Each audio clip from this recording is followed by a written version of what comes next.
Oh no! Oh, he's caught him with the left. Caught him with the left. Oh my God! Caught him with the left. Follows up. Follows up, and here we go.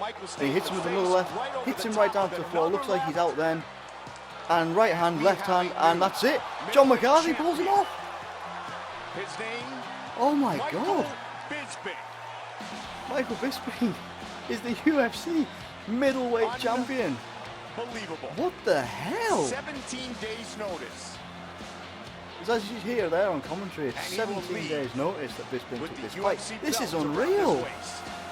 I remember watching Bisping come through in, I think it's the Ultimate Fighter Season 3. And to see where he's at right now, oh my God. His teammates are going absolutely crazy. Michael Bisping himself going crazy on the top of the cage. That's unbelievable. That's unreal. I mean, obviously as a Brit, being a fan of MMA for years and years, that's really cool for me. I like seeing that. That's really, really cool. Wow, I mean, I can't believe that he won. I didn't see the fights live. I've just basically had to try and catch the highlights, essentially.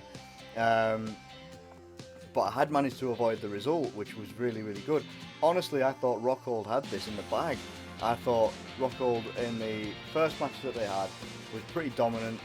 You know, Bisping couldn't do a great deal, and I thought the same thing was going to happen here. Now, obviously, there's a couple of factors that could contribute to this. Obviously, Bisping coming in as a different opponent, 17 days notice. But I would say that would be worse for Bisping because, you know, he's a guy who keeps himself in shape, but still, he wouldn't have been in, I wouldn't have thought he'd be in fight camp shape, but quite clearly I was wrong on that one. And then for Rockhold, a change of opponent at the last minute, still took the fight, and apparently he had some sort of injury where he wasn't able to do any groundwork. So, I mean, that could have maybe been a bit more of a factor there, but I cannot take away, and I certainly won't take away anything from Bisping's performance. As a fan of MMA, a fan of the UFC, having watched him come through under the tutelage of Tito Ortiz in the Ultimate Fighter Season 3. I think it was Tito Ortiz anyway, it might have been on the Ken Shamrock's team. Can't remember which one, but he was a standout fighter then. He's plugged away, he's never fallen away from the middle of the road where like that type of fighter is in the UFC, and he's always wanted a UFC middleweight title shot, or a title shot of any sort. I'm pretty sure he would have took one at light heavyweight as well if he could get one. But this is ace. This is unbelievable. This is the very first British champion of the world in the UFC, and I actually believe that with whoever he can face next, whether it be like Chris Weidman or something like that, or will it be another rematch against Luke Rockhold, who knows. I think he could keep hold of that title at least for one more fight, and I'm so happy that he got his title shot after so many years of dedication with the UFC, all the fights that he's done for those guys all around the country, all around many countries as well. I'm so glad that he got his fight. I know a lot of people don't like him, but because he's a very brash character and all that sort of stuff, but he is who he is. He's now the UFC middleweight champion. Congratulations, Michael Bisping. Absolutely proud as hell. Like, yeah, I can't say anything else because it's just, this is awesome. This is really, really cool. And it's good for the UFC as well.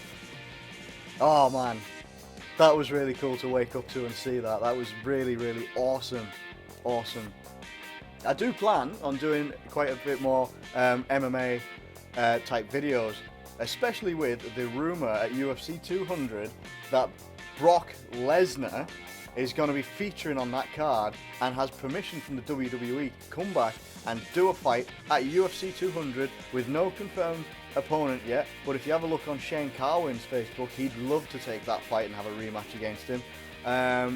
And he won't be going back to WWE until SummerSlam, so he won't be coming back until at least August 2016 this year. So it's only 2 months that he'd be out from SummerSlam, as long as he's got no injuries and stuff like that. But that really makes, you know, he was a feature at UFC 100. He could be a feature again at UFC 200. I mean, everybody's going to tune into that because Brock Lesnar. Yeah, I think that's going to be quite exciting. I'll probably try and do maybe a couple of predictions for that as well, because I love MMA and I love the UFC. Less so in recent years, but I'll do a video on one of that in the next couple of weeks or something like that. But if you've enjoyed my reaction commentary, can't show the full video obviously while I'm commentating again alongside it due to copyright issues and stuff like that. But if you've enjoyed what I've done today with the MMA, give it a like, subscribe if you're new around here, and I'll catch you later.